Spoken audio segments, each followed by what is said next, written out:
There have been calls to address racial injustice since the death of George Floyd. How has that affected Black Nebraskans? We'll talk with community leaders about their experience. That's tonight on Speaking of Nebraska.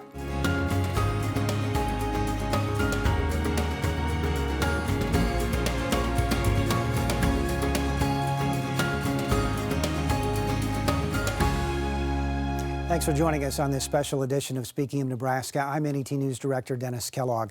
Tonight we dedicate all of our program to the Black experience in Nebraska. For more on where Blacks in Nebraska have been, here's University of Nebraska-Lincoln history professor Jeanette Jones. It's the segregation that Black people experience is not the same as it was in, for instance, the Jim Crow era all the way up to the 60s, but there's still other ills, right, that you can see impacting Black lives, right? So whether it's ideas about how Black people should behave, and then stereotypes that we still see in the media, to concerns like police brutality, police murdering of unarmed Black men, women, and children, and non-binary people. Also, the prison industrial complex and the disproportionate amount of Black males, but also Black women who are incarcerated. There are other groups that have that, but I'm just speaking specifically about Blacks compared to whites. Even with this pandemic, we have seen that disproportionately people of color, including Black people, are more likely to die from COVID, not be, treated for COVID. There's now discussions, if you've been watching the news, about access to the vaccine and vaccinations. So there's a lot of things that are going on that still, you still see the markers of anti-Blackness in the United States. But what I would say is Black people ourselves, we have built our own institutions, right? Our churches, our places of worship.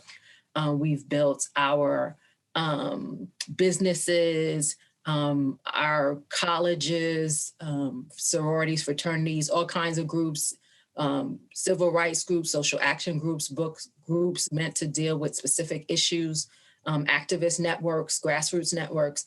And so Black people are living their lives trying to, insist on their humanity and their freedom.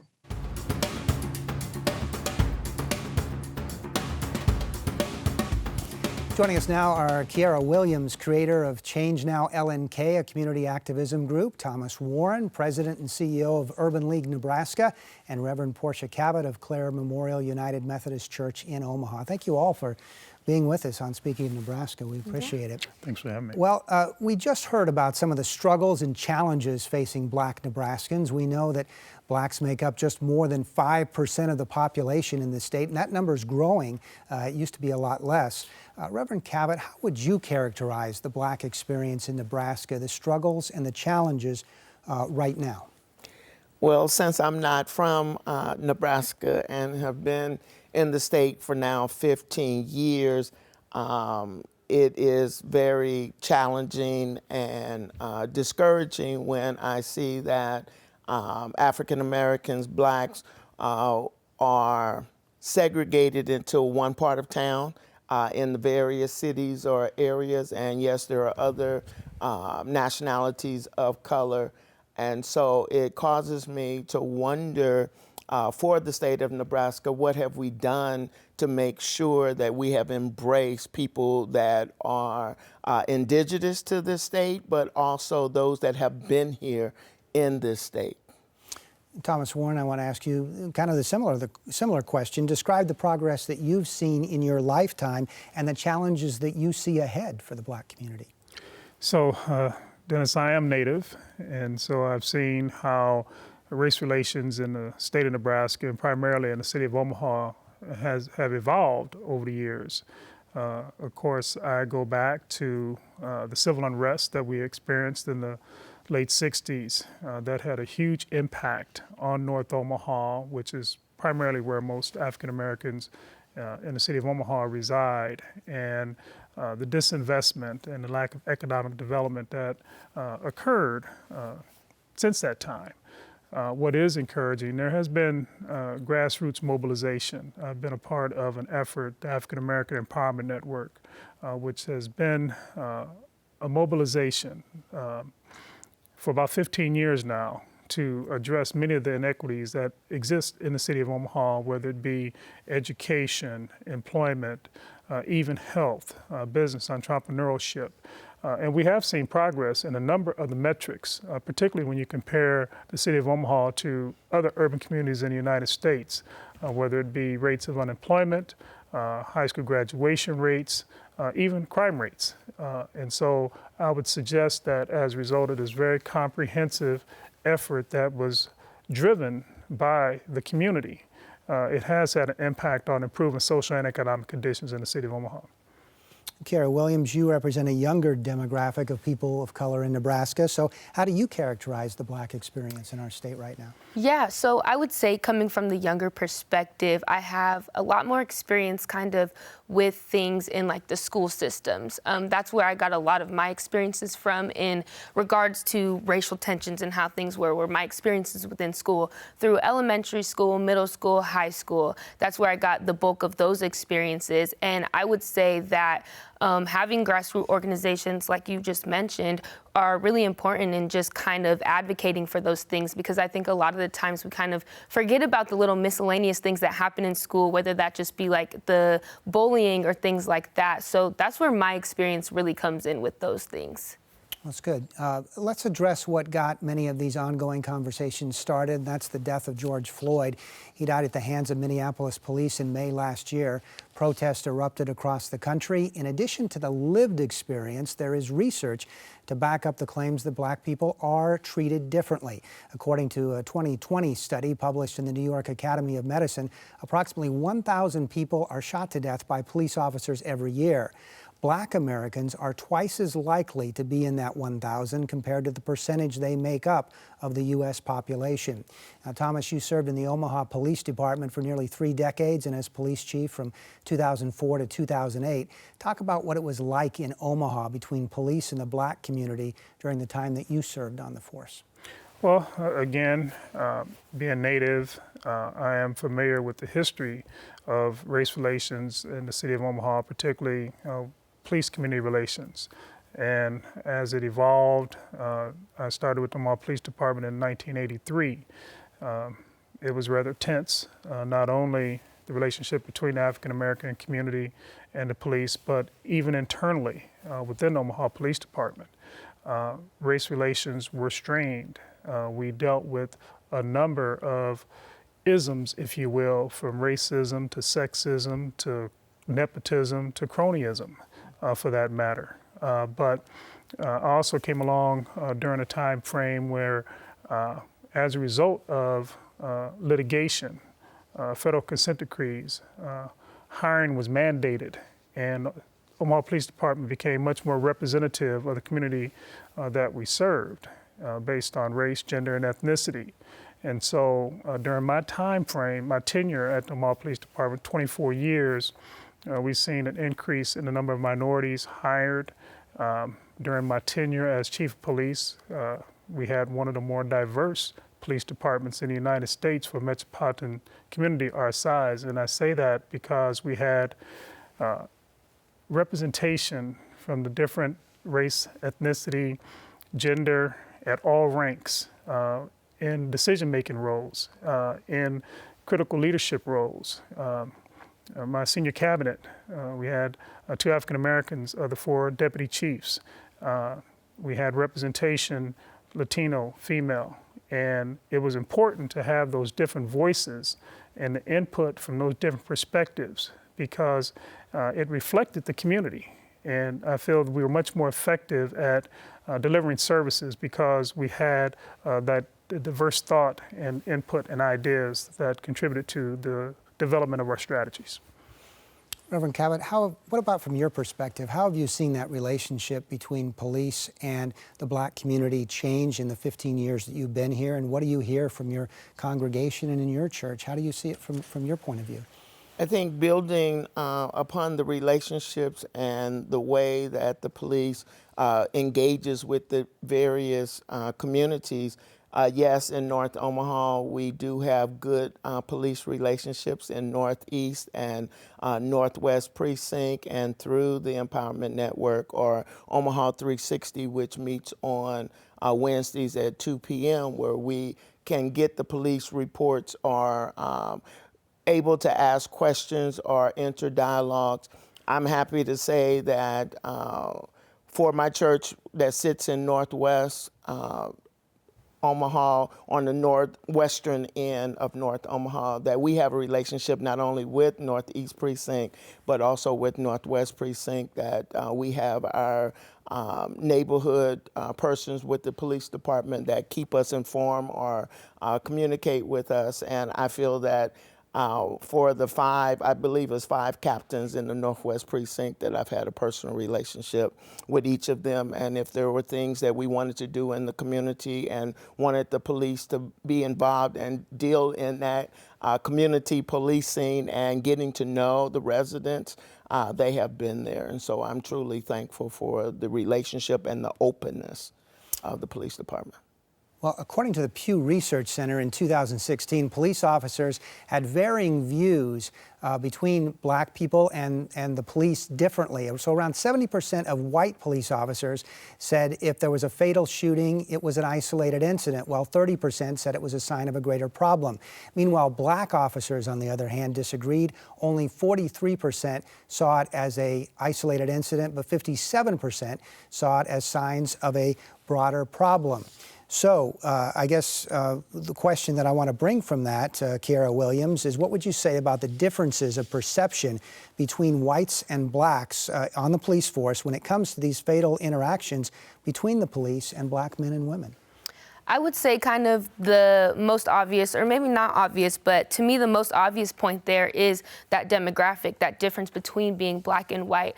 So black officers might see that differently because they are a part of that community, and these issues that we're seeing in policing and within our systems, they do affect them. Even though they're officers at the end of the day, that still affects them outside of their job and even inside of their job.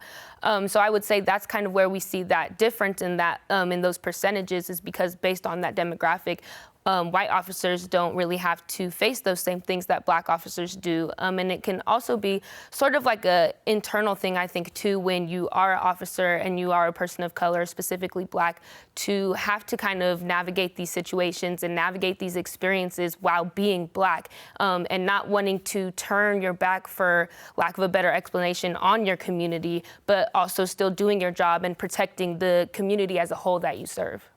And Thomas Warren, how about you? As a black man and as a longtime police officer, do you see that these fatal interactions between police and people of color are isolated incidences, or are they a sign of a broader problem? And if so, what should we be doing about it as a society? Well, you know, it illustrated the perceptions and maybe even some misperceptions regarding a perspective on reality in terms of when you talk about fatal shootings involving law enforcement.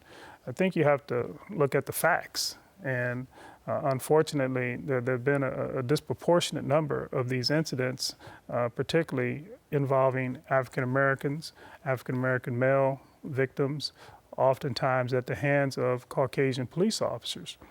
And what would strike me when looking at these incidents in aftermath would be, what was the nature of the encounter?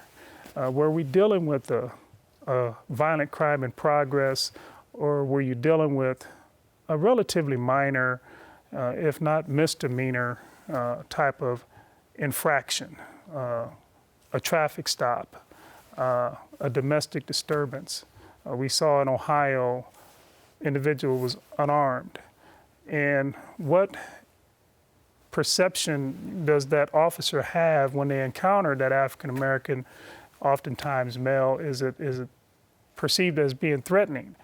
Instead of having the ability to de-escalate or diffuse a situation, you see them escalate. It would be different if it was a response to an armed robbery or a serious crime in progress. But when you have these incidents that are the result of relatively minor offenses, then you have to question, was there some inherent bias? Did that officer, through that officer's lens, did they see that individual as being a threat when in fact the situation could have been handled much differently? And if that individual would have been Caucasian, would there have been the perceived threat where you would have to escalate in terms of use of force? But what we recognize is that whether it's training, policy enforcement, just the culture within that organization, it makes a big difference in terms of how those officers behave.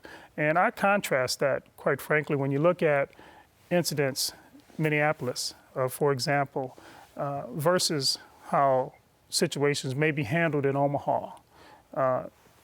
Pastor Cavett mentioned the relationship and the interaction between law enforcement and the Black community. Not to say it's all perfect, but there's ongoing dialogue, there's ongoing communication, there's established trust, mutual respect.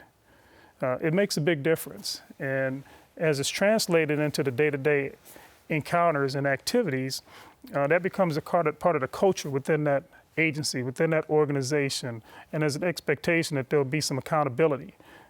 The fact that they have to adhere to policy, that they have to enforce statute. You just can't engage in excessive force without the fear of disciplinary action. And so I think that makes a big difference in terms of how the agency may be managed. Kara Williams, you started Create Change LNK in the midst of the protests last summer. What was your message and what were you trying to accomplish? I think this actually goes really along with what you were just talking about different policies and things like that, because Change Now essentially is very policy focused. I created Change Now on May 29th of last year, and that was like the very first weekend of the protests in relation to George Floyd, Breonna Taylor, Ahmaud Arbery, and whatnot. And I did that because essentially I myself as just an individual was very tired of seeing my community over time be abused and be murdered senselessly and things along those lines. And so I was just very fed up with it. And originally I created Change Now as like a space, an online space on Facebook to kind of just foster discussion about what change would look like, actionable change. I think that's really important to note too, because although we're out here protesting and we're rallying and things like that, we need to make sure that we're taking actionable steps to create change. And that's where that kind of public policy, solution-focused ideal of Change Now comes in. So what we do is we work a lot with the legislature and senators advocating for policy that's going to help uplift marginalized communities, especially the Black community. We've worked with LPD. I sat in on a meeting with them before and kind of gave them some different policy initiatives and different training programs that we could possibly implement. And they were very responsive, and I really respect that, and I'm appreciative of that too. But they were really responsive to that as well. So I think that that's kind of where Change Now is sitting with everything, and why we created it in the first place was to create actionable change so that we could really start seeing things shift in our community. And then at just like the broader level of things, creating a space where that we were creating a model for other communities. So even Omaha, showing Omaha and collaborating with Omaha, but on a larger scale in the whole country, creating this model of what community could look like and what changes could look like for us. So Reverend Cavett, churches are often an integral part of the Black community. Right. Mm-hmm. So how have you rallied, how have you tried to bring about change in the community through faith? Well, definitely, as it relates to faith, remind people not only to pray, but also to put that faith and that prayer into action.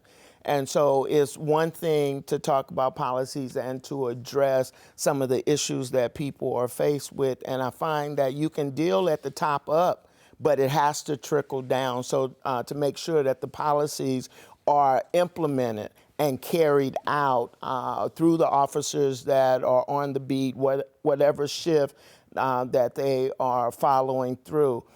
I still find that we have to deal with individuals first and then deal with groups. And so when we confront our own implicit bias on that last question that you asked everyone, why is it that white men have such a problem with black men. I'm just going to put it on the table. Why are they such a threat? Whether they're small, medium-sized, or large, what is it that a white man has in his psyche that makes him afraid? That's the first thought, that they're going to do something to me. But then when you look at if it was a white man breaking the law, are you treating them the same way? Do you approach them the same? And we know that the answer is no. So we've got to get back. What is it that you see? Even our children, young black boys at school, are deemed bad when they haven't really done anything. And so as it relates to the faith, trying to encourage people to believe in themselves, to present themselves and put forth their best effort, but also to encourage parents and families that everyone has something to offer. Not allow someone else to put you in a box and to say this is how you have to behave or this is what you have to do. So through Sunday school, through Vacation Bible School, through worship service, Sunday morning sermons, that we try to encourage people to not only be their best self, but to realize that God created them in God's image and that they have something to offer. And no matter what someone else says, be who you are, and they have to accept you for who you are. Yep, good advice. Well, we also know that there are greater health disparities facing the black community and other minorities. We know blacks and other minorities do not have consistent access to the same health care. So how did the COVID pandemic affect that? We asked Dr. Kiona King at the University of Nebraska Medical Center about that. As we know, the folks that have pre-existing conditions are typically minority populations, Black, Latino, American Indian. And so COVID just exacerbated what we already knew was there. But in exacerbating it, it made it to a point where it was kind of like it slapped us in the face and said, we have to pay attention to this now because these disparities are causing the mortality rates to be higher among Latino and Black Americans. I know none of us on this set are medical experts, but I want to get your opinion. And Kiara, I want to ask you in particular, are you seeing these health disparities play out in your own life with the people that you're around? Yeah, I would say I could speak on this from just like my experience at the University of Nebraska-Lincoln. I did notice that a large population of our students of color were more so worried about like returning back to campus and returning to this more sense of normalcy because of that very fact right there, that people of color are disproportionately affected by COVID and they don't have the same access to resources and accessible COVID testing, access to the vaccine when it starts rolling out in a more accessible way. And so I've definitely seen that, I'll say, for like the student of color population on campus.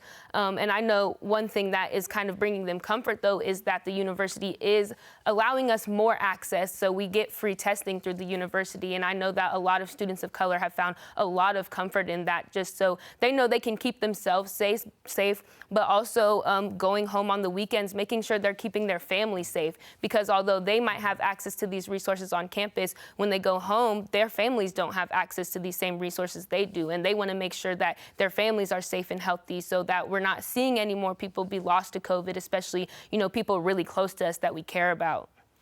Thomas Warren, President and CEO of the Urban League of Nebraska. We also know that people of color are more hesitant to take a COVID vaccine. They're also not getting vaccinated at the same rate as white people are. Black people make up 5% of the population, but less than 3% of the people with both doses of a vaccine. So is that a case of communities of color not trusting the medical system, or do you think there are other reasons, such as lack of access to the vaccine in these communities? I think it's a combination of factors, but if I can just go back to the previous question briefly. Dr. King made reference to national data as it pertains to disproportionality with rates of infection and even the mortality rate. I will tell you that in Douglas County, as a result of efforts, really grassroots community efforts to stop the spread once COVID and the pandemic hit, there was a collective effort in North Omaha, in Douglas County, where leaders communicate on a weekly basis virtually to develop strategies to minimize the impact. And if you look at the data, particularly as it pertains to Douglas County, there hasn't been a disproportionate rate of infection amongst African Americans. There hasn't been a disproportionate rate of mortality as it pertains to African Americans. Now, there are some communities, and North Omaha has changed in return as it regards to demographics. We have a large emerging immigrant population. We have a large Asian American population. We have a large Latino population that have been disproportionately impacted because many serve in work in meatpacking plants or in service industries. But, you know, back to your question, historically, there has been some apprehension with regards to the healthcare industry, medical profession, vaccines.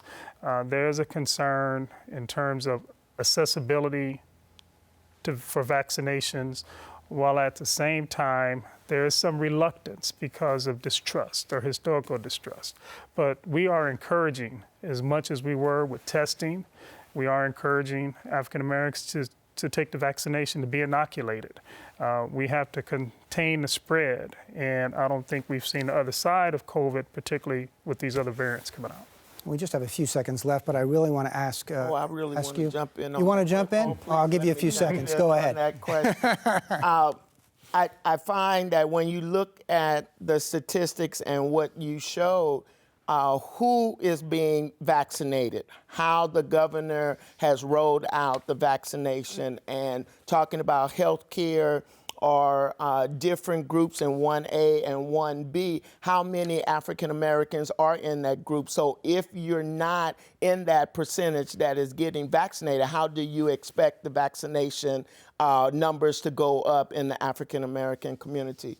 And the fact that we know that most African Americans have underlying health issues, why has that been taken off of the table? Why are those persons now being pushed back to 1C? So when we look at it in the state of Nebraska, we're doing a disservice to all people. And for those numbers for whites to be up so high, if they have the jobs in the medical care field or healthcare workers, then that's already a disparity. So now you're putting a whole nother disparity when we look at how COVID is being rolled out, or how the vaccine is being rolled out in the state. So let's be fair and let's help people that need the healthcare access. All right, and on that note, we're going to leave it there. Reverend Portia Cavett of Clare Memorial United Methodist Church, thanks so much for being with us. Kiara Williams, founder and creator of Create Change LNK, thank you. Appreciate it. And also Thomas Warren, the president and CEO of Urban League of Nebraska. Appreciate your contributions to the program Thank you very much. tonight as well. You're welcome. Well, this interview and tonight's program are available on our website. Just go to netnebraska.org/speakingofnebraska and join the conversation on social media. You can find us on Facebook and Twitter at NET News Nebraska. Well, that is all for this week of Speaking of Nebraska. We'll be off for a few weeks, but 3 weeks from now, join us for another special edition, this time about the Latino experience in Nebraska. Until then, I'm NET News Director Dennis Kellogg. Thanks for spending some time with us on Speaking of Nebraska.